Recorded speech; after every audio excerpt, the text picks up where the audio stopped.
रात के 2 बज रहे थे। जोरों की बारिश हो रही थी। घना अंधेरा था। बादल रह रहकर गरज रहे थे।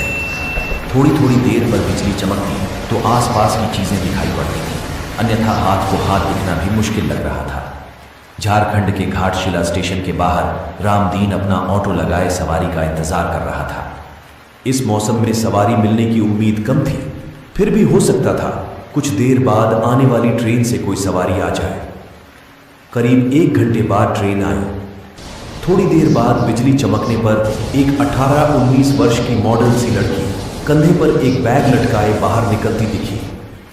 वह सीधे उसके ऑटो के पास पहुंची और मुसावनी चलने को कहा।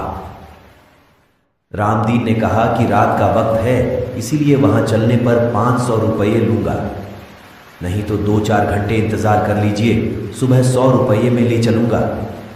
लड़की बोली, अभी 200 रुपये रखो, बाकी वहां पहुंच कर दूंगी, और ऑटो पर बैठ गई।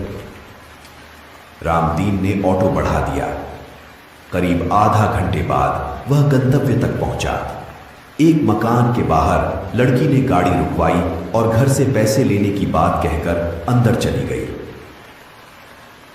काफी देर तक वह नहीं लौटी तो रामदीन अकेले बैठे बैठे परेशान हो गया। उसने घर का दरवाजा खटखटाया। काफी देर बाद एक बूढ़े ने आंखें मलते हुए दरवाजा खोला। उसने पूछा, कौन हो तुम और इतनी रात को किस लिए आए हो? रामदीन बोला, जो मेम साहब थोड़ी देर पहले आई है, उन्होंने मेरा पूरा भाड़ा नहीं दिया है। बूढ़े ने आश्चर्य से उसकी ओर देखा। बोला, यहां तो कोई मेम साहब नहीं रहती, मैं अकेला रहता हूं। रामदीन की नजर एक फोटो पर पड़ी। उसने कहा, यही मेम साहब तो आई थी, उन्हें स्टेशन से लेकर आया हूं। बूढ़े ने उसे आश्चर्य से देखा, फिर बोला, इस लड़की को मरे 8 साल हो गए। देखो, फोटो पर माला डाला हुआ है, ये मेरी पोती थी, ये कैसे आ सकती है? रामदीन के होश उड़ गए। वह चुपचाप अपने ऑटो के पास पहुंचा। उसने देखा कि सीट पर 100-100 के 3 नोट रखे थे।